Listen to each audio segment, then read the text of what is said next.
Slovenska demokratska stranka se je trudila, da bi na teh lokalnih volitvah predlagala kandidate, ki so sposobni in pošteni. Predlagala ali podprla takšne kandidate. V 206 občinah v Sloveniji kandidiramo z listami in kandidati ali z podporami neodvisnim kandidatom kakšnih drugih strank, ali list, za katere smo ocenili, da izpolnjujejo ta dva ključna kriterija in za katere smo ocenili, da bodo znali delati v skupno dobro. Volilna kampanja je bila različna, pravzaprav od občine do občine.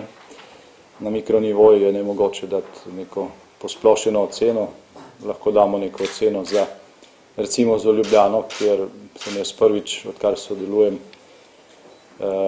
v politiki, doživel, da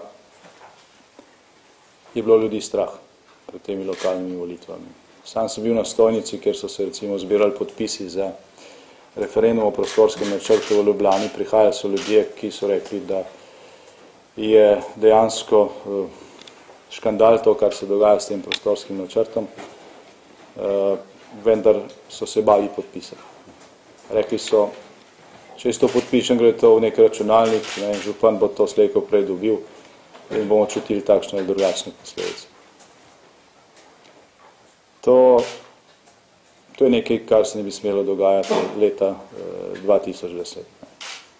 In tudi sicer vzdušje, ki vlada v glavnem mestu, po mojem mnenju, ne vodi k temu, da bi Ljubljana v naslednjih 4 letih ali v prihodnosti postala spoštovanja vredna prestolnica slovenske države, ki je članica Evropske unije, kjer se enostavno skuša na vse načine s takšnimi ali pa drugačnimi triki podaljšati neko stanje, kjer pravila igre ne igrajo za vse enako, kjer tisti, ki je na listi vladajoče opcije ali v tem primeru župana, lahko spremeni kmetijsko zemljišče v zazidalno, kjer se akti spreminjajo v ta namen, kjer so pravila igre drugačna, brez tega, da bi se to kakorkoli vzelo pod drobnogled pristojnih organov.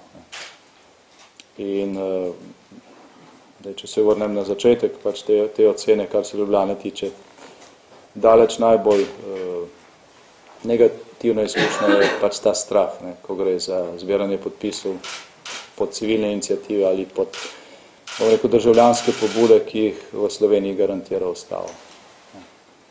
Slovenska demokratska stranka je doslej že večkrat sodelovala v akcijah, kjer so se zbirali podpisi za takšne in drugačne referendume ali peticije, iniciative. Pa moram reči, da od leta 90 naprej nikoli nismo srečali nekega tako razširjenega strahu tistih, ki bi lahko podpisali, pa se niso upali.